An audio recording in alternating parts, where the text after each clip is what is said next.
1. This happened when I was 16, and when I used to work on a net cafe near my grandma's hometown where we used to live. The place is nice and comfy looking, and trouble doesn't brew even in a month.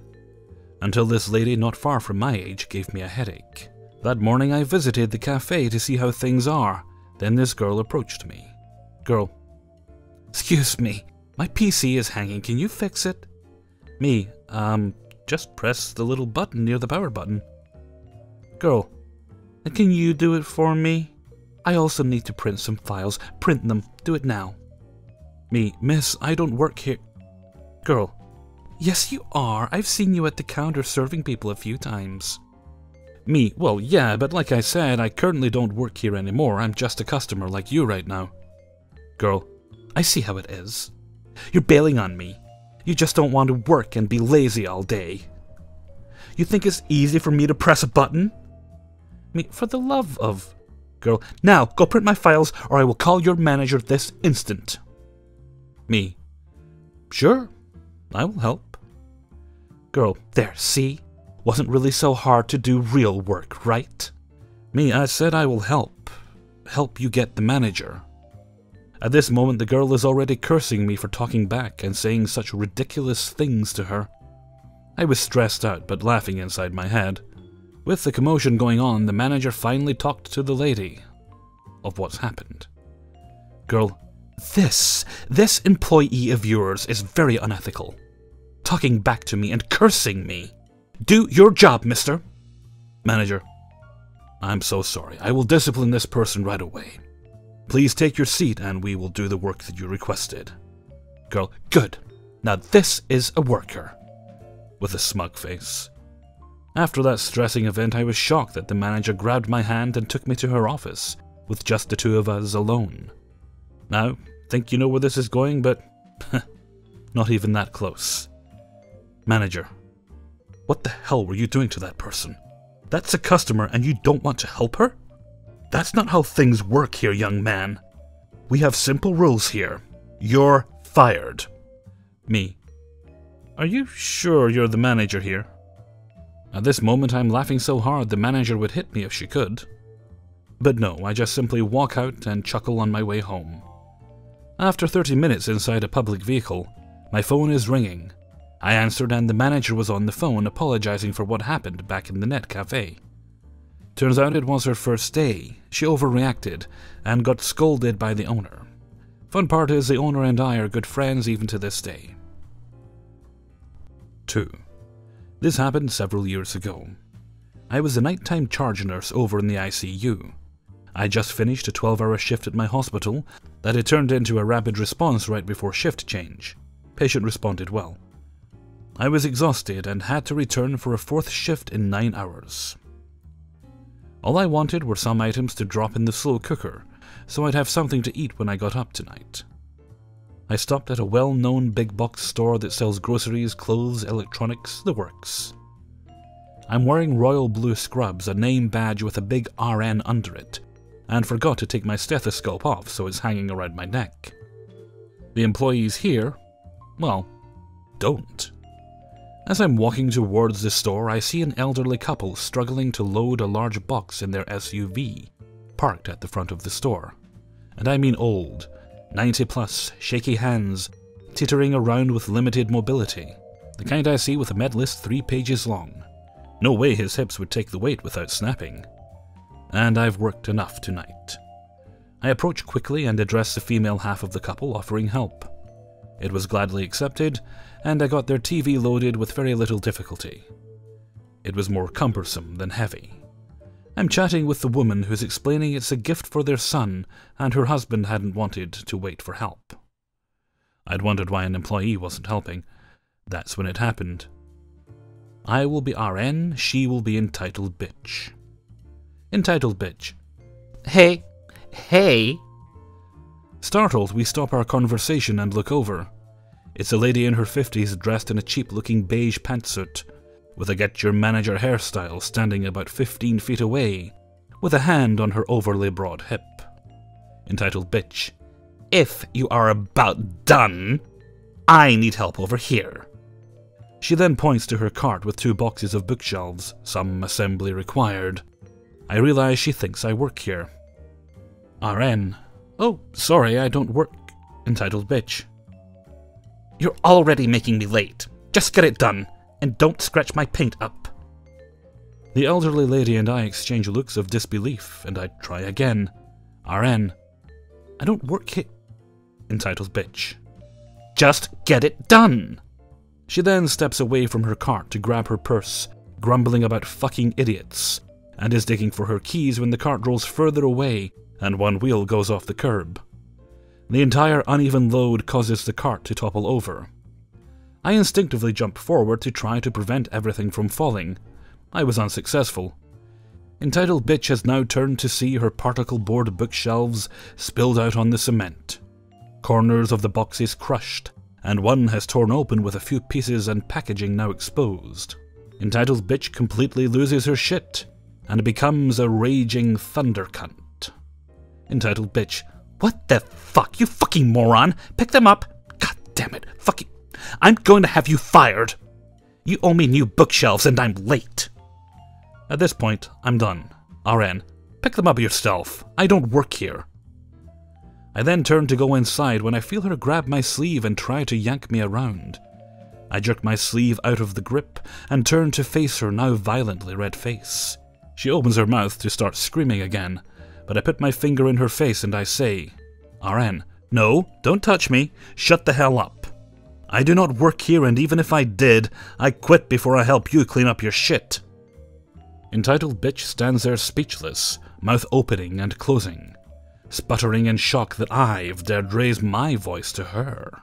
That's when the manager and an employee come out, as entitled bitch sees the manager and finds her voice. Entitled bitch.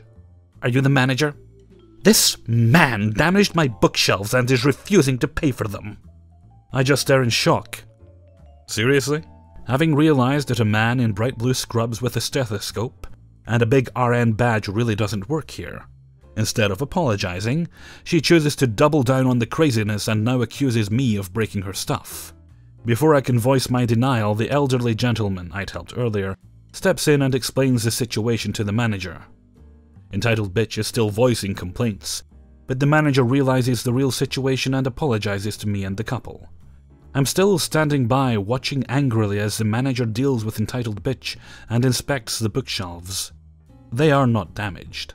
He offers her 2 new boxes, but entitled bitch is now done with the whole situation. She says no. She's already too late because of me. Just glares over at me and says to the manager, Entitled bitch, just load them. I'm already late enough because of this. The manager and employee then lift the boxes up and get them wedged into the lady's car. As I shake my head and go to enter the store, I'm stopped by the elderly lady I'd helped earlier. Lady. Sir, thank you so much for helping us with the TV. I'm so sorry some people are so rude. She then reaches for my hand to shake. As she folds both her fragile arms around mine, I can feel something in her palm she's giving me. Lady. Whispering. Don't look yet. Wait till she leaves. I slide the package into my scrub pocket, and lady walks away. Entitled bitch then gets in her car and, without apologizing or thanking anyone, peels out and drives away. I finally enter the store to grab my food items and, when I reach in my pocket, I pull out a plastic bag with a bunch of screws and hardware. I realize immediately that the sweet little old lady took advantage of the commotion to steal the hardware out of entitled bitch's ripped box. I couldn't believe it. I had the biggest grin on my face as I did my shopping. And I now have a new petty revenge hero to idolize. 3. My grocery store operates 24 hours, and this encounter occurs in the early morning around 5:30 AM, so it's still dead quiet. But the crazy is already here. It's my break time, so I leave the backroom cooler, where I'm organizing my load, and walk down the main center aisle to check the stands to pay for my food. I see my co-worker being asked a question by a customer in the center aisle.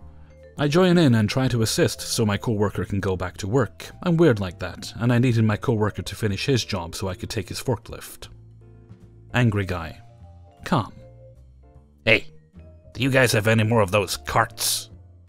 Coworker. Carts? Me, talking to coworker. Oh, I think he means those electric wheelie thingies. Coworker. Oh, I think we only have Angry guy. Yeah, they're all fucking dead. Good job, guys. Me. Oh, whoever used them last must not have plugged them. Angry guy. Yeah, good fucking job keeping them charged, guys. His demeanor is aggressive. He's interrupted several times. He's using hostile language. He doesn't want help. He just wants to rent. I walk away and let my coworker deal with this. I just go to the check stand. He's still talking with the coworker. I notice one of the guys checking out front of me has an electric scooter.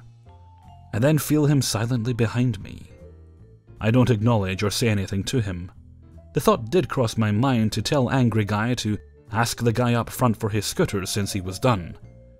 But Angry Guy was rude, and I don't really need this job, so I decided to ignore him. Once I get to the checker, Angry Guy finally sees the working scooter and moves over to the scooter guy bagging his stuff. As I'm paying, he lets out another rant.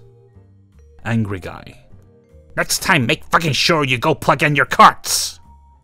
I just smile and nod, regretting that I didn't just go to break on an empty stomach. Angry Guy. Don't you fucking smirk at me! I got a crippled leg! Me. I didn't do anything. Angry Guy. Yes, you fucking did! He goes on about needing to charge the scooters and how I personally broke his leg. I was a little scared and couldn't hear exactly what he was going on about. I just let out another sheepish, "Okay, I'm sorry," and run up to the break room. When I come back, I find coworker walking up to me and saying none of the scooters were dead. Angry Guy just didn't turn them on. That's it. Nothing glamorous. I've worked retail for 5 years. The first 3 years were full-time, and the past 2 years have been on just the weekends. I got a job in my field of study, but kept the retail job, as it's easy and I have no personal life. Plus I like my coworkers. I had almost forgot about the type of people that passed through the store. We cater to a premium class of clientele. I read your stories all the time in this sub and imagined what I would say if it were to happen to me. The comebacks I'd come up with. But then it finally does happen, and I sheep out. 4. I recently quit my job at the craft store, so it seemed befitting to recall my first bad customer. This was 2 months into me being at the store. I had an idea of how to do things. Here comes Attitude Lady coming to my registers. I give her the same friendly smile plus greeting that I always do. Here's how the transaction went down. Attitude Lady. I have 2 returns. They're on 2 different receipts. You're gonna have to figure out which items go on which. And then proceeds to dump the content of her plastic bag onto the counter. Me. Okay. Just to let you know, I'll have to do each receipt separately, because our computers can only process 1 return at a time. Attitude Lady. Okay. I pick up the first receipt and scan every item. So, the only items from the table that go on the first receipt are 2 spools of ribbon, return amount was $4. I gesture to the 2 spools which were far away from the rest of her items on the table. Me. These 2 spools of ribbon are gonna give you back $4. Attitude Lady. What? Me still gesturing to the spools of ribbon. The only items on this receipt were the 2 ribbons, and those will return you $4.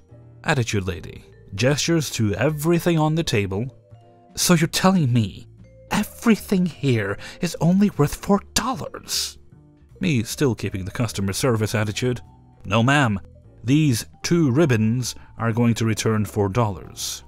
The argument kept going back and forth, and I couldn't figure out how clearer I could get with what I said. It came to the point where my coworker, 3 registers away, and the customer she was helping were looking at the commotion. Coworker. Hey, Empress Felicia, everything okay over there? Need any help? I could have just called my coworker over to, I don't know, validate what I was saying. Or maybe she could somehow make it clearer to the customer I was helping. Me, no, it's okay, coworker, I got it. After a few more moments of going back and forth, the Attitude Lady finally understands. But then she proceeds with, Attitude Lady, why aren't you doing both returns at the same time? Me, ma'am, I stated at the beginning that our registers could only process one return at a time. Attitude Lady: why didn't you just tell me that in the first place? Anyways, I didn't want to continue feeding the back and forth, so I just processed her first return. Me: just sign and confirm on that pin pad, and your return amount will go back on your card. Attitude Lady furiously grabs the pen and finalizes the return. Great, next return. I pick up the next receipt, scan it, and then scan the items. Everything else was on the receipt, and the return amount was $8. I inform Attitude Lady of this. After she finalizes her return, the following occurs. Attitude Lady: so, where's my money? Me: back on the original form of purchase, your card. Attitude Lady: I honestly don't understand why you didn't tell me that in the first place. I went through all this for $12, and I'm not even getting it back in my hand. She briskly huffs some air, picks up her purse, and leaves the store. The next customer came to my registers, and after overhearing the commotion, apologized that I had to go through that. I was like, there's no need to apologize, thank you though. And because this next customer made me feel a bit better, I proceeded to give her a few discounts on her purchase. 5. So I manage a small hardware store and work the closing shift. It was a particularly long day, dealing with people and their sump pump problems, or their drainage issues. You can only explain the basic function of a sump pump so many times before you lose faith in your customers. So there I am with my skeleton crew, praying to our Lord and Saviour, the hour hand of the clock, for the sweet release of our shifts, 9 p.m. Everything was fine and dandy until 5 minutes before closing, when a woman, old lady, in her 60s comes through the door. My cashier and floor hand stare this poor woman down with pure disbelief in their eyes. How dare she come to our store 5 minutes before close? The thoughts of my crew. Realizing what is about to transpire, thinking the woman would just walk around refusing help, and stating that she is just looking, I jump into action. Me: hello, welcome to Hell Hardware. What are we working on today? Old lady: oh, hello. I need help getting some hardware for my daughter's bed frame and headboard. Me: okay, not a problem. What size hardware do you need? Old lady: I don't know what size they are, it's just a bed frame. Me: oh, okay. Well, how does everything connect together? Bolts through frame to nuts? Threaded inserts? Let's see what we're dealing with just to see if we can figure something out. Old lady: I don't know. I don't know how it goes together or how it connects. I don't know what the screws go into. I don't know. It's just a post, a bed frame, and I need screws for it. It's a metal bed frame. Screws don't go all the way through it. Info: every customer seems to call screws, bolts, and nuts the same thing. Screws. Me: okay. So here is what I'm going to propose. There are a variety of bolts and screws that can be used for bed frames and headboards. The two most common sizes are 1/4 inch and 6mm. However, it can also be 5/16 or 8mm. And maybe larger, so here is what I want to do. Let me grab you one of everything. I will grab you one of each bolt that is commonly used to start with, and you can take them home and have your daughter or yourself try each one of these bolts. From what you're describing, sounds as if the bed frame already has some threaded inserts, so for now, we won't worry about any nuts. I will go ahead and grab you bolts with different heads on them so you can differentiate which is which and help eliminate any confusion. Once you figure out what hardware you need, bring everything back and we can get you situated with the proper hardware. Just show one of my floor guys or myself the bolt that fits and we can get you what you need. The woman just kinda stared at me for a minute as the info that flew out of my mouth found its way into her head. Eventually she got the message and exclaimed, "Wow, that's brilliant! I would never have thought of that. Thank you, you are a big help. That will make this a lot easier, to be honest. I have no idea what I'm supposed to get." Yada yada yada. She continued to praise the store and myself as I gradually pushed her up toward the register to check out and leave so we could all go home. From there she continued to praise myself and the store to the pleasure of my cashier. When she finally left, the clock hand struck 9 and we were able to close up. The cashier and floor hand started to joke around, saying how she wanted to date me, and that I got a new admirer and whatnot. But it didn't matter to me. My ego was already ballooned from all the praise I got. They were just jealous. Hey everybody, Hellfreezer here, and thank you very much for listening to Adventures in Fast Food and Retail number 17. Thank you very much to everybody who allowed me to use their stories in this video. Hopefully we'll have a subscribers video next week. Didn't quite have the stories for one this week, but I was kind of in the mood to do one of these anyway, to be honest with you. I was thinking, but what could I do? I thought, well, I could do a mix of just random subscriber stories, as opposed to the usual type I do. But then I thought, let's do this. Let's put one of these together. I also recorded one story I had to take out there because it was ironically too short. But I'm hoping I'll be able to put it in Sunday's video or something. It's a little bit naughty and I think you guys might enjoy it. I also want to say thank you very much to everybody for the good feedback and the very positive comments, mostly, that you guys left on the Q&A. I'm glad you enjoyed it. I certainly had a good time recording it. I had to do it twice because I wasn't happy with how the first one turned out. But I'll be taking questions for the next one, so if you have questions, just drop them in wherever you feel like. I'll cap them as we go along, and maybe a few months down the line, we'll get another Q&A out. Okay, and with that, I'm going to head off for now. So until next time, thank you very much for listening, and take very good care of yourselves.